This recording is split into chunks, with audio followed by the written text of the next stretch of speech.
not a movie about talent. If you want to make a movie about a talented actor, make a documentary about Daniel Day-Lewis, or some of my favorite character actors, Strother Martin and Warren Oates and Bruce Dern and people like that. But it's a movie about an old fart that survived.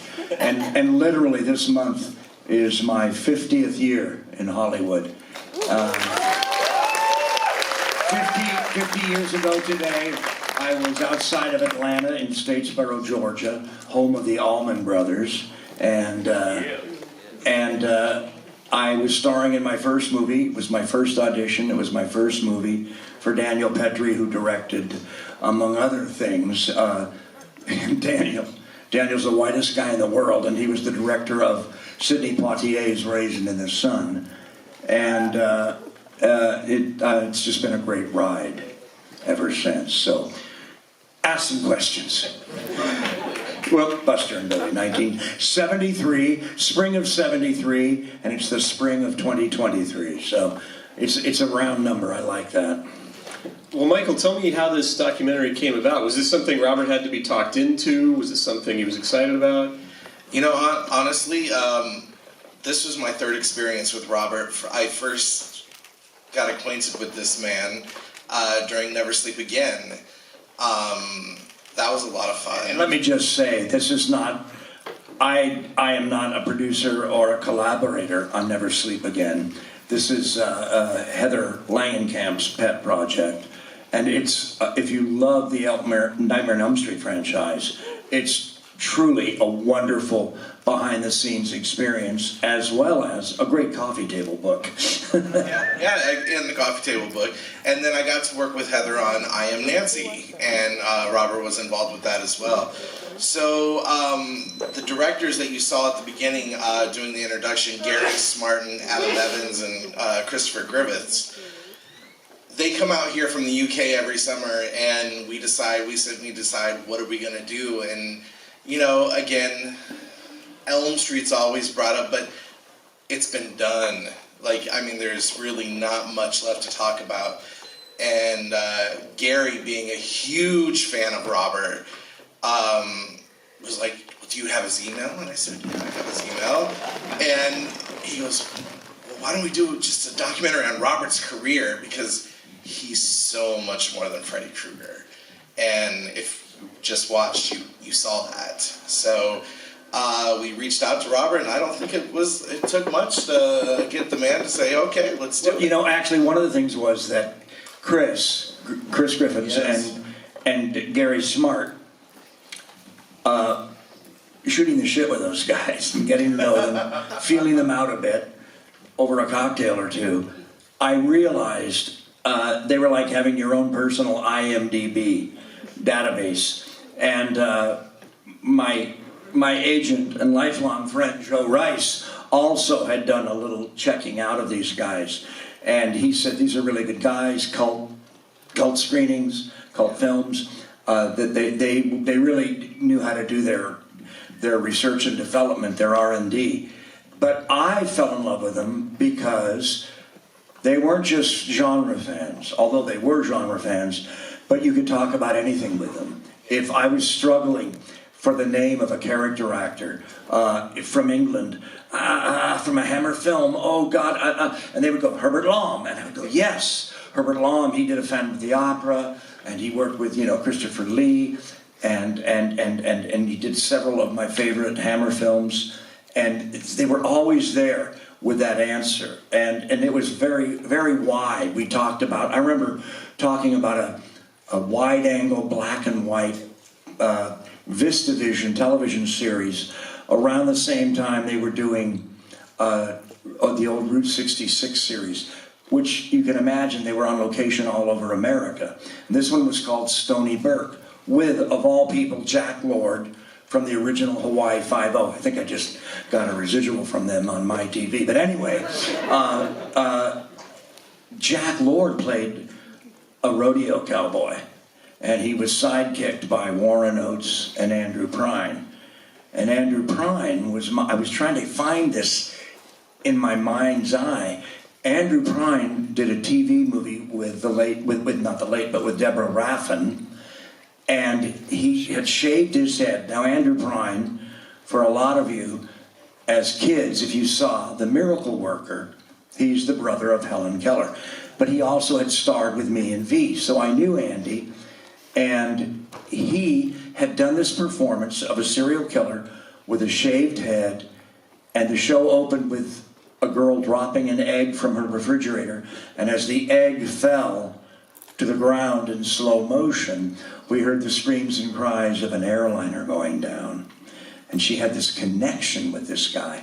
And I realized he'd really influenced part of my, along with Klaus Kinski, part of what I used as Freddy Krueger. And I was trying to get to that with, you know, Gary Smart and Chris Griffiths. And they went, oh yeah, Jack Lord, yeah. They knew the director of they knew everything. They knew that show, they knew that TV movie. They knew, you know, David Aykroyd, the other actors I'd worked with. And I knew that these guys had my back. I knew you guys had my back. Because, you know, there's a lot of ego in surrendering yourself to a documentary. And it also can kind of feel like the end of your career, you know, like your tombstone. But with these guys, we sort of had this fun with it and played with the fan perspective. And I'm just really happy and grateful. It's a celebration. Were there any surprises for you, Robert, in it, among the things that people were saying about you? It's real hard. These are all friends that you just saw on the screen, and these are people I've worked with more than once. Tim, too. And I remember Tim when he was an intern at New Line, and he actually told me he was going to make a movie. And I think we were hanging around in the prop trailer of Nightmare 4, I think. Yes. And Tim was like, this, you know, he had this long blonde hair, and he was this, you know, beautiful young kid, and he was tall, and he said, I'm going to make this movie. What said, happened? If you make it, I'll do it, you know, because I knew he was, you know, apprenticed to Michael DeLuca, and I knew that Michael was going places, and obviously he is. He practically runs Hollywood I don't now. know if you know this.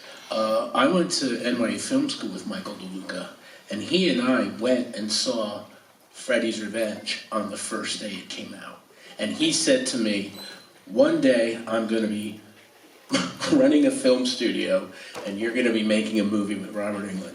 I also heard your names from an old friend of mine who was at Tisch School of Arts in NYU then, I think, David Irving.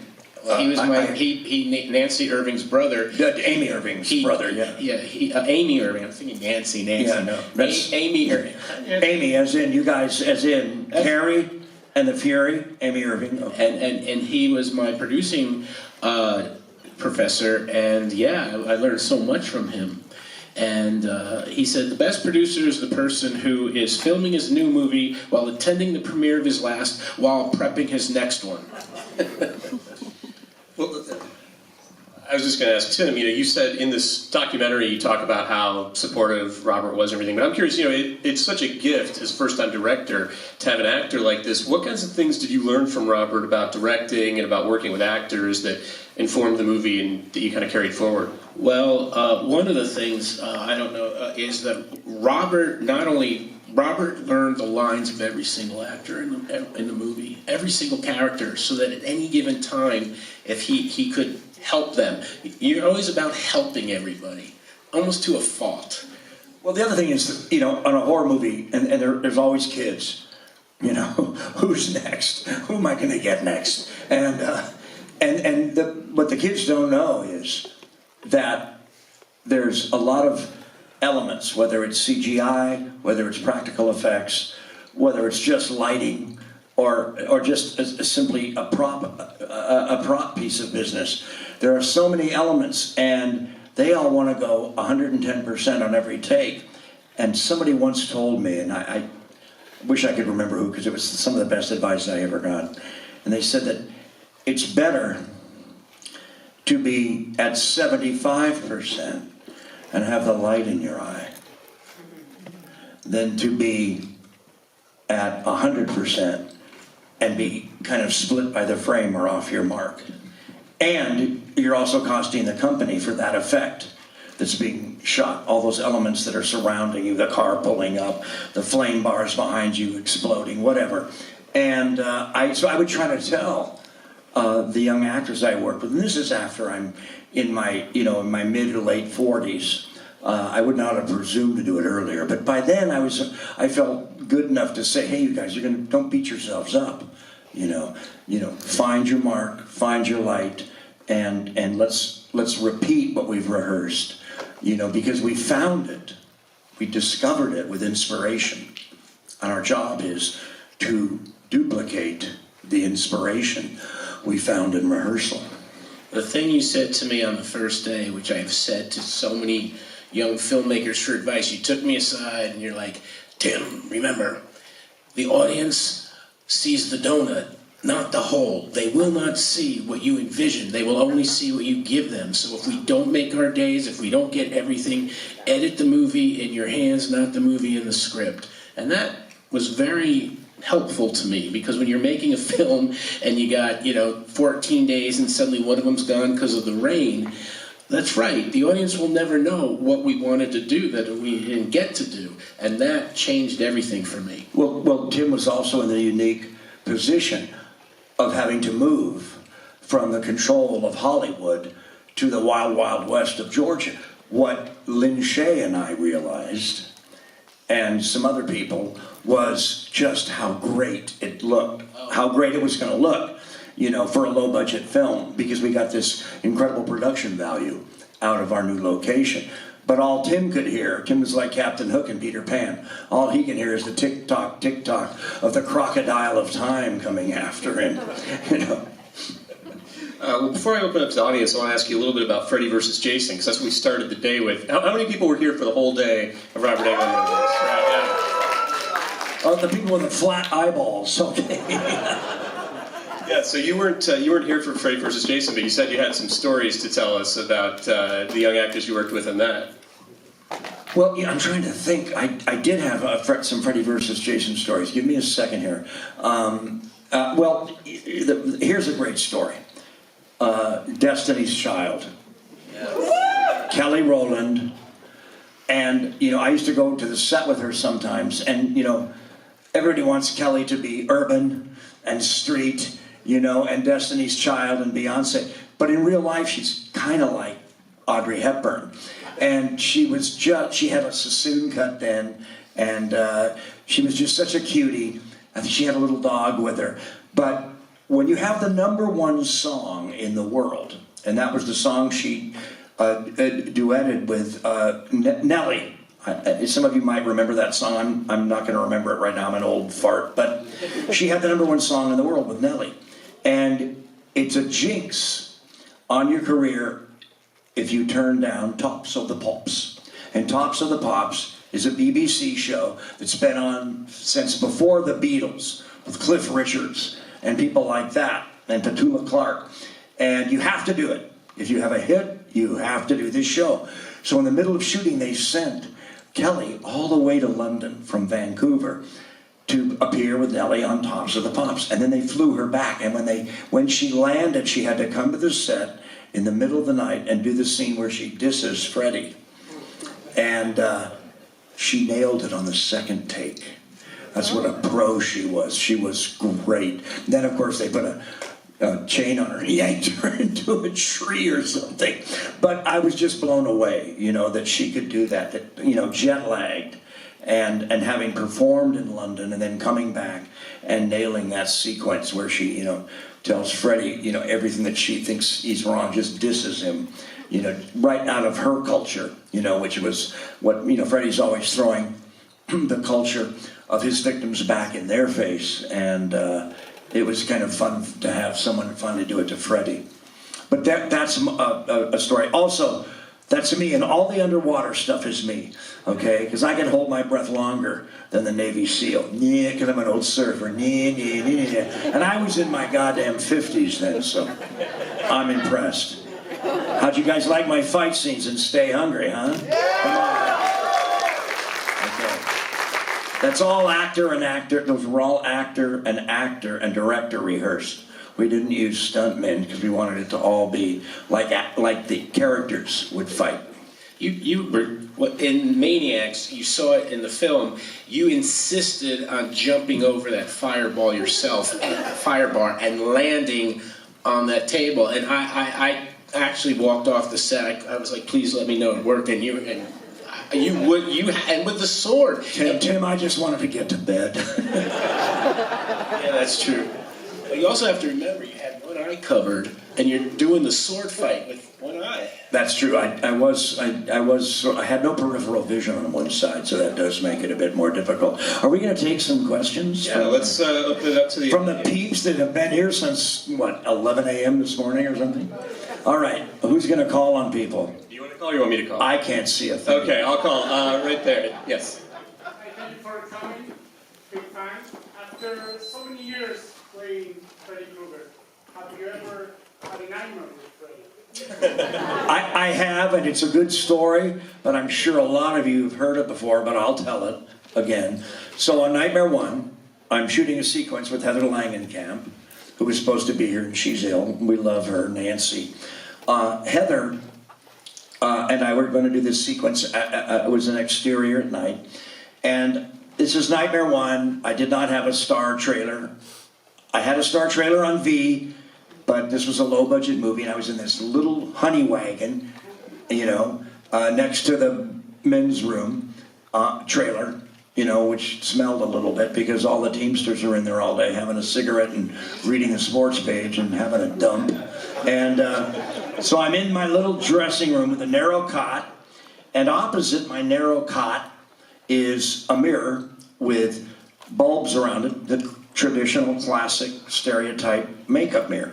And they're on dimmers, and I've got the dimmer turned down low because it's 3 a.m, it's approaching the hour of the wolf, and I'm trying to get a nap, and I've got my makeup on, but I'm new to the makeup, you guys, and I'm really protective of it, and I roll up a towel really tight and put it under my head so that I won't, roll either way and smear it like I would on a pillow or sleeping on my arm.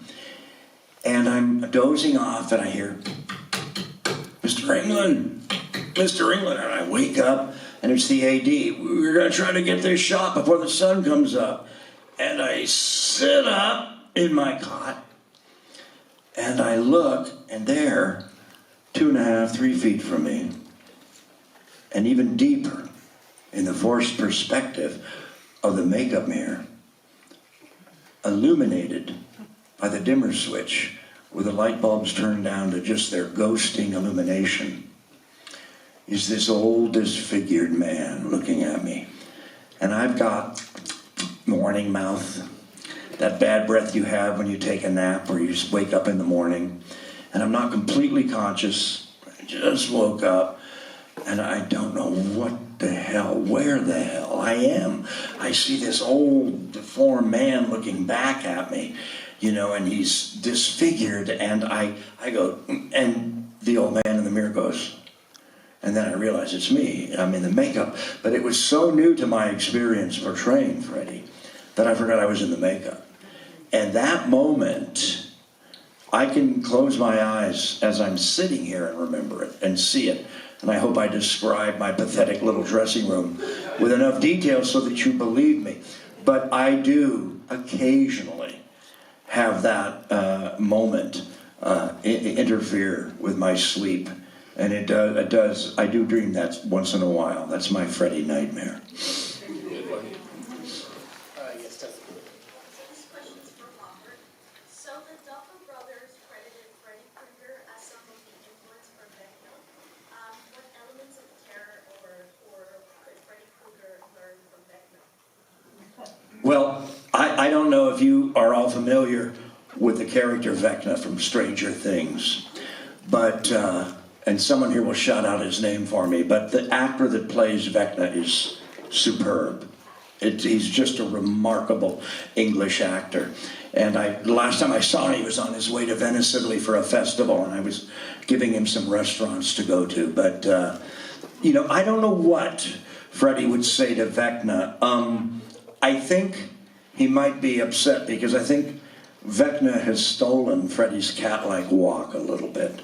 That kind of pelvic thrust that Freddy has. He kind of leads with his pelvis. So I might have to shame him a little bit on that.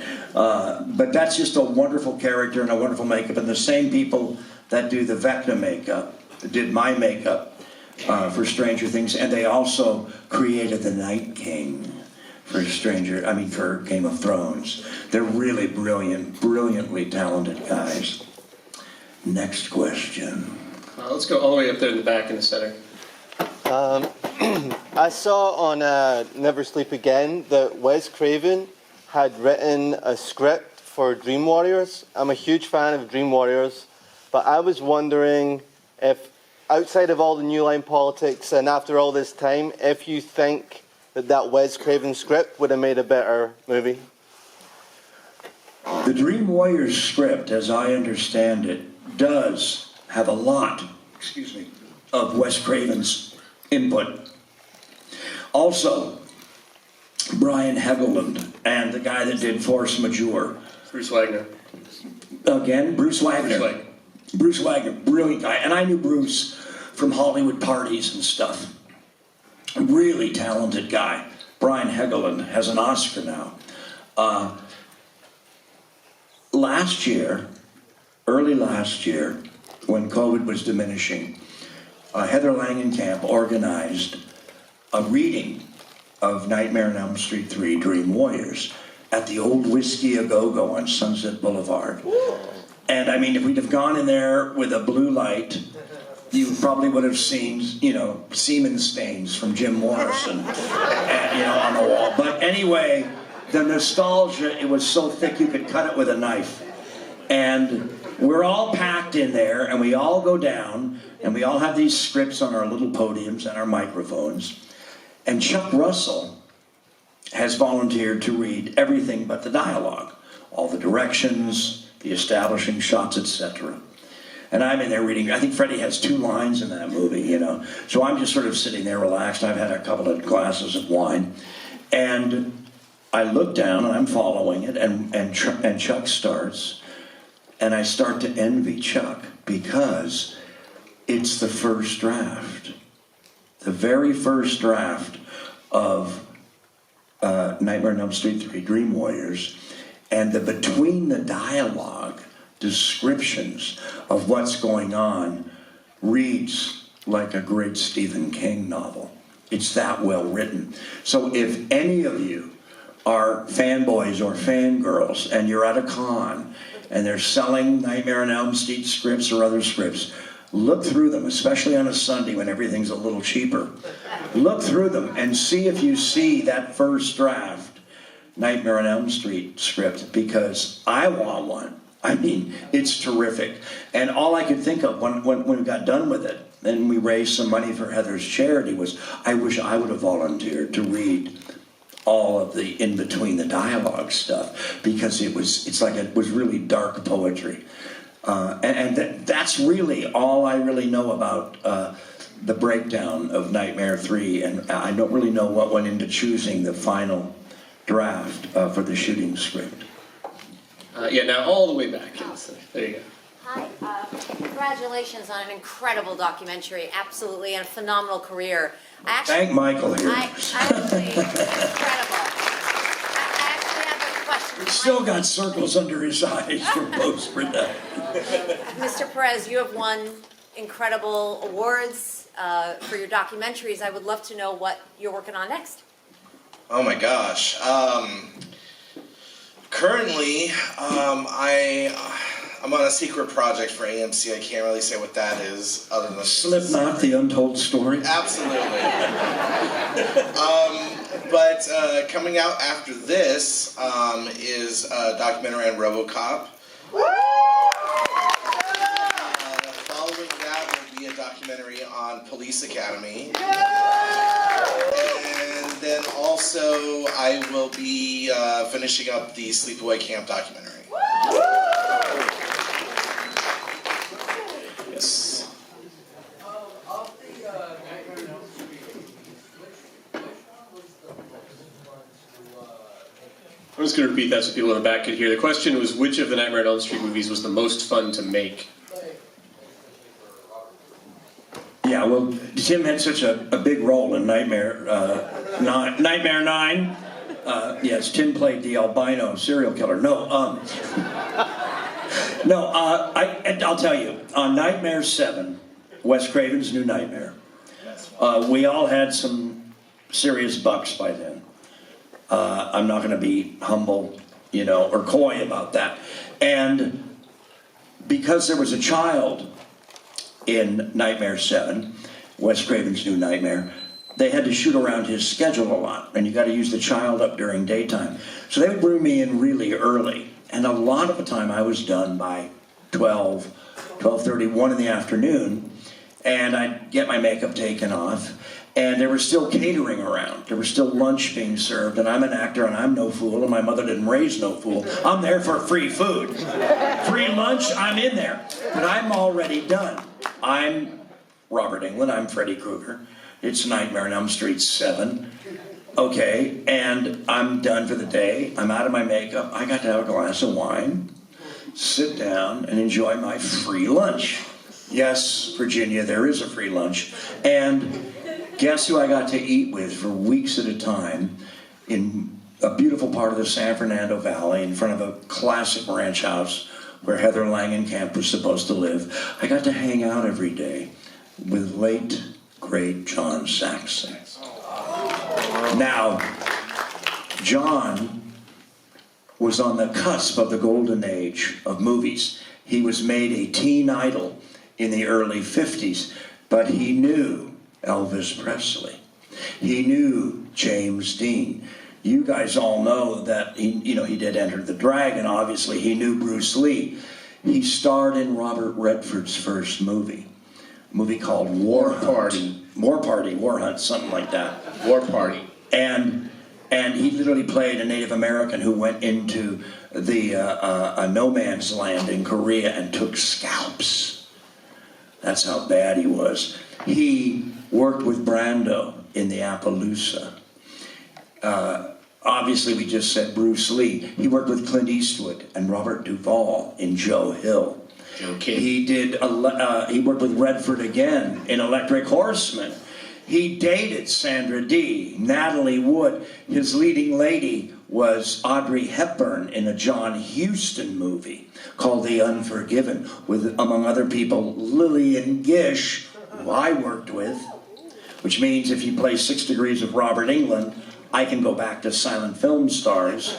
You can hook me up with Charlie Chaplin in 6 Degrees of Robert Englund. He worked with Lillian Gish. He worked with Audrey Hepburn, Burt Lancaster, John Huston. He worked with Quentin Tarantino on a 2-hour special episode of CSI. And I got John to tell all this stuff, and he was sharing this. So from the horse's mouth, I got this insight into that moment of time in Hollywood, early 50s, all the way through today, from John, and I treasure that. And that's what I took, actually, from Nightmare on Elm Street Part 7, Wes Craven's New Nightmare, is this relationship. We'd done 3 movies together and been around the world doing publicity, but he finally opened up to me, and now I can share that with you. Who talked more, you or John? Because I know. Oh no, guys, I love to talk, but I also love to listen. John, did you know that John actually wrote a prequel script to Nightmare on Elm Street? It was very, very serious, and it's basically that Freddy was kind of like a Charles Manson figure, and he was a cop investigating. He was that cop, Nancy's father. It was really good. There's so many Nightmare on Elm Street scripts that came to New Line, and a lot of them were excellent, but you made the right ones. No, I remember I would just try to get John to talk about what was Jimmy Stewart like on Mr. Hobbs Takes a Vacation. What was Maureen O'Hara like, because I had done the same thing with Henry Fonda. When Henry Fonda realized I was a stage actor, he opened up and told me stories about Mr. Roberts. And he told me stories about Provincetown Playhouse with Betty Davis and rooming with Jimmy Stewart. And I would ask him about, his Alfred Hitchcock movie and Grapes of Wrath. And it's that thing that happens when you're a young actor and you get to meet someone like that. And there's this moment of time when you're not, but they treat you like an equal. And it's just you get this confidence, that just keeps you going in this role, job, career that, you know, for every part you get rejected, you know. I've been rejected for some big projects that no one will even remember. But at the time, when you're an actor, they seem so important, and you have to learn to let it go. You know, a starring role with Gene Hackman, starring role with Jack Nicholson, a TV show like Kojak. You have to let it go. You have to let it go, because, and it also makes your skin a little tougher. You know, my wife's constantly telling me to let it go. There's still ones that bother me. You know, I can't quite. You know, I'll tell her about it once a month, and she just shut up, Robert. You know, knock it off. It's over. That was 20 years ago. Forget it. You know, you're too old, you're too young, you're too bald, you're too short, you're too tall. You know, so you just have to remember that. Yes, Lorenzo. The end of Stay Hungry, when all of the bodybuilders are running through the streets. Do you have any stories about that? That was totally wild.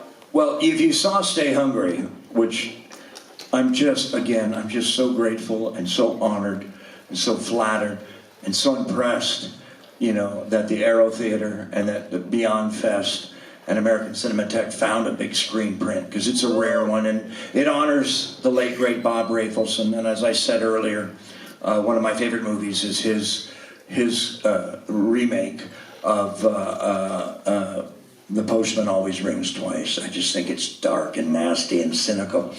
But no, the party, the rap party for Stay Hungry. You know, I remember saying goodbye to Arnold, you know, who we all fell in love with. He's just this big, beautiful teddy bear, you know, and he's funny. And, you know, we were all going to help him. When we came back to Hollywood, we were all going to help Arnold. We found out he owned half of Santa Monica. He owned half of one whole side of the street in Ocean Park already. When we did Stay Hungry, you know, Sally and Jeff and I we're going to help Arnold, right? This guy could buy and sell us, because he'd taken all of his bodybuilding, you know, endorsements, and he bought up the beach side of Ocean Park, from Ocean Park all the way, you know, all the way down to where Venice starts. And I was like, oh, I think Arnold does not need my help. You know, I was living in a one-bedroom in Laurel Canyon, and but the rap party. I said goodbye to Arnold and Jeff and Sally and everybody. I think Scatman was gone by then, and a lot of the other actors had left. But I remember the bodybuilders that had run amok that Arnold brought to Birmingham, Alabama. They were still there, because that's the last thing they shot. And a lot of them were in Scatman's room next door to mine and other rooms. And the last thing I remember as I, you know, left to come home was guys literally diving off the 3rd story and the roof into the pool of the motel in Birmingham, Alabama. Guys doing perfect jackknifes, you know, in Speedos, you know, with these phenomenal Arnold Schwarzenegger bodies, you know, guy diving off the balconies into the pool. And I went, this is a good party, but it's time for me to leave. Yes.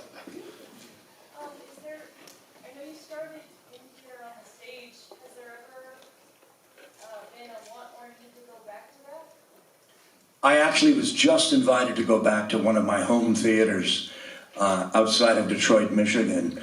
You know what it is? I've been spoiled by film work, and I don't have the chops for a sustained run any longer. I could read you a page of Iago from Othello, and you might be impressed, but I couldn't do it every night.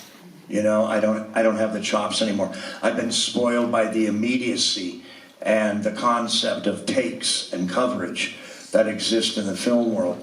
So I've sort of had to say goodbye to theater. But I am a theater fan, a phenomenal theater fan. I saw The Life of Pi in London recently, and sent like 2 or 3 relatives to see it. It's so brilliant. And I'm going to be in New York right at the end of the summer, and I'm going to the Sondheim, the tricky Sondheim musical that no one's ever been able to get right. With this, now it's with Daniel Radcliffe and one of the actors from Glee who's on Manhunter. Do you know who I'm talking about? Yes, and it's it's hope in reverse. You meet people who've sold out to Hollywood and become alcoholics and failed in New York. You meet them when the curtain goes up, and then you go back in time all the way to their youth and innocence and hopes and dreams. And apparently this show in New York with Daniel Radcliffe, apparently they got it right. So I'm really anxious to see it. I love the theater, and all of you, you know, should support it. I know that just about everybody in here would have loved to have seen one of the Harry Potters. And I'll tell you right now, there was a bestseller called A Curious Incident of the Dog in the Nighttime that I saw, and it absolutely blew my mind. And the star was like this punk rock star from London. He was amazing. But the whole set was drawers. And I went, what the hell does this mean? The drawers, it's his mind, it's his memory. He has autism. And the first act ends, he's going to go find his mommy in London. And they've been building this thing on the set, you don't know what it is. And he's taking things out of drawers, memories. And the lights go down, and you hear and he's built a little train out of his Christmas train set with little puffs of smoke. And it's the theatrical way of telling you he's going to London to find his mother. And I was like, I melted. So there's stuff like that out there that not enough people are talking about, that everybody I know, including everybody in here, would love. So you've got to be open to that, as well as all of your love for film and streaming. And don't be afraid to go down on Fridays. You know, come home, you know, grab a warm beer, sit down, put on, see what's on Apple, see what's on Netflix, see what's on Prime Video. Just see what's on. And look at the trailers. That doesn't cost you a penny. And if you see something that looks intriguing to you, Nancy and I are getting addicted to this new show called Silo, for you science fiction fans. But you write down a little list on the side of your bed, and then you work your way through it. If you don't like it, you just don't watch it. But every once in a while, you hit gold. So don't be afraid of going down the rabbit hole for streamers. Don't just look at what's fresh that week. Go deeper and see what maybe something that you missed. Remember a couple of years ago, just before COVID, everybody in London, all the young people were, addicted to Scandinavian noir. They were all, and it was always, my name is Jan Jansson. I come from Sweden. I have a drinking problem. I'm going to my small town in the snow where my divorced wife left me. I'm going home to recuperate because I beat up a man in a bar in Stockholm. And he goes back to the small town, and the snow's as tall as I am, and he's got a Volvo station wagon and 5 o'clock shadow and bags under his eyes like mine. He drinks a little bit. Yes, Jan, we found a decapitated body down the road here. Could you help us solve this case? Dun, dun, dun, dun. You can't escape evil, except it's just different enough. It's just snowy enough. It's just foreign enough that it's addictive. It's like great addictive detective fiction. So the same thing holds with some of the sci-fi. What is it, Station 11? There's some great stuff out there, you guys. Check it out. Yeah, in the Freddy Krueger sweater. Yeah, it was a lot. Does it pass the smell test?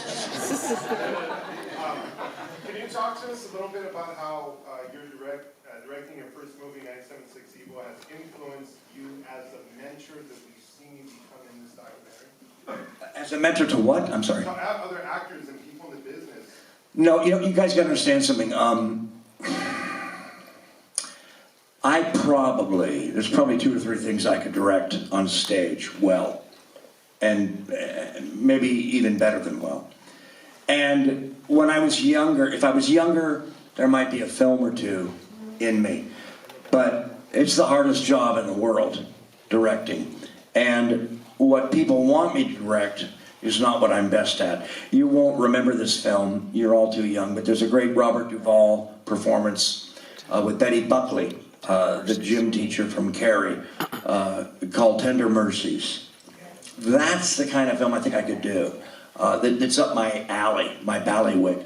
But they want me to do horror, and I love horror, but once I have to do those effects, especially the new technology, and the fact that I've had to transition from film to digital, I hear that clock ticking.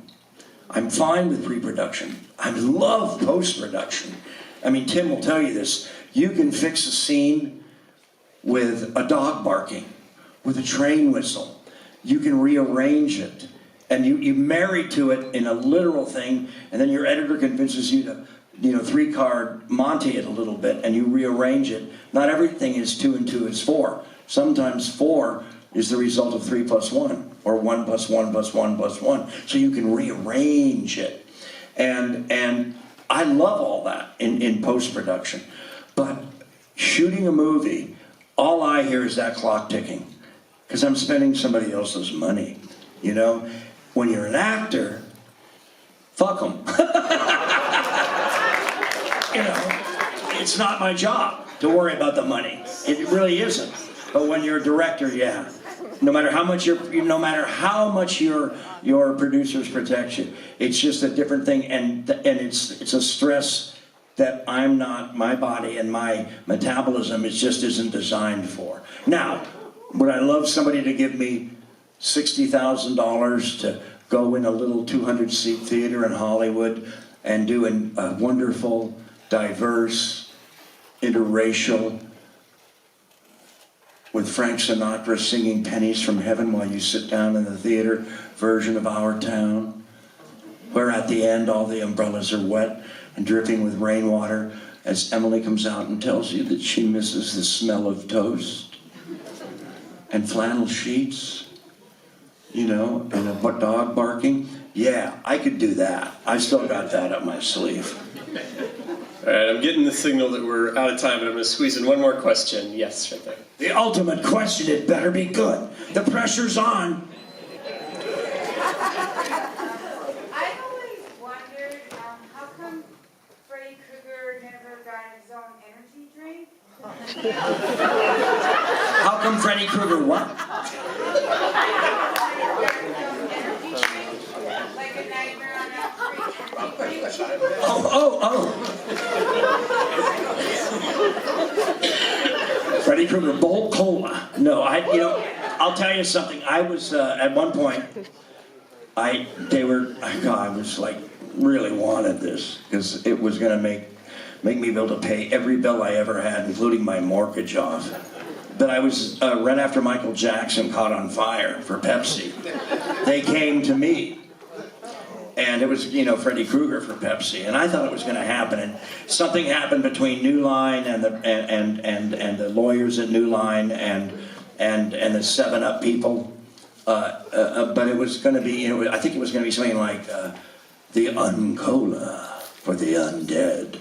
And it would just be Freddy, drinking one, which I would have loved to do. But in terms of energy drinks, I don't know. I'm old school, as fancy as I can get is a double espresso. One thing I just will never forget, because we sat around a lot and had really good conversations, you were telling me, and you touched upon this, but how so many of the horror actors, you say they don't get to sit with the A-list actors. You say, well, Friday the 13th paid for Paramount to make Ordinary People, but the filmmakers, the actors, kind of treated like a sidestep away from pornographers. They had to sit by the swinging doors of the commissary kitchen. And it really is interesting because here we are with all these people celebrating you, and a lot of the people who are so-called the artists, God bless them, but the fan base, the love, the decades of adulation and of relationship between you and the fans. I don't understand why Hollywood doesn't acknowledge that. I think it's changed him. I think in the last decades it's changed. We see science fiction, fantasy, and horror in the top 10 every week. In releases, both on cable and stream and theatrically. So I think it's changed. But there was a moment of time when I was pretty young. I tell this story a lot. This will be my last little story to you, because you're all too young to know this movie and these actors, except for maybe one. But before there was Star Wars, 20th Century Fox was in trouble. And maybe some of you have heard about them selling off all their valuable stuff, the ruby slippers from Wizard of Oz and all that. I heard a story that there was a film in the 70s, early 70s, when 20th Century Fox was hurting. They released a little summer movie called Dirty Mary and Crazy Larry with nasty Susan George, who's in that great Peckinpah movie with Dustin Hoffman. Straw Dogs. Straw Dogs, the original Straw Dogs, a great film. You should all see it. Anyway, Susan George, Peter Fonda, Eddie McDowell, Warren Oates. It's a road movie, and it was a huge hit. Got no respect from the critics, got no respect from the studio, and yet it saved 20th Century Fox and gave them enough money in their coffers that they could option a space movie by George Lucas. And as we're, coming to a close here and one of the reasons why I do these documentaries, and the fun part for me is, getting to meet a lot of the different actors that come in. And Robert has obviously, made dreams come true with everybody in here. And that includes me, and I never thought this would happen. Doing this documentary, we're on our soundstage, and, each talent comes at their arrival time for hair and makeup and everything else. And next thing you know, is anybody a fan of the original Dynasty? Yeah. Okay. I'm literally sitting here and walks to the door, Stephen Carrington. My mouth hits the floor. As a gay man, I literally was just like, I literally could not talk. And of course, these Brits that I work with, I was the joke of the production for the entire time. But because of Robert, I got to meet Jack Coleman, that he worked with on, what was it, Nightmare Cafe? Yeah. So, thank you, Robert. Well, and you all know him from, Save the Cheerleader, Save the World. Jack's just wonderful. But, I was walking down the stairs in London once, and I heard this trip behind me and a stumble, and I turned around and I caught this little tiny, she must have been 98 pounds, soaking wet girl, and she'd fallen on the stairs, and it was Amy Winehouse. And I helped her up, and it was like 11 in the morning. She wanted to know where the bar was. Well, I actually knew where the bar was in this hotel, and I took her down, and I left her there, and she was at one end of the bar. She ordered a Bloody Mary or something. You know who was at the other end of the bar? Joan Collins. Speaking of Dynasty.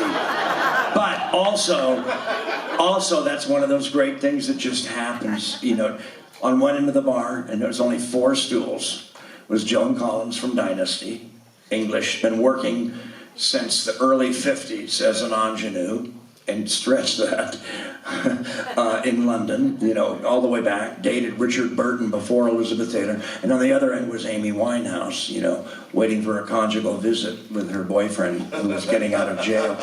And I thought, you know what? Showbiz. Can't live with it, can't live without it.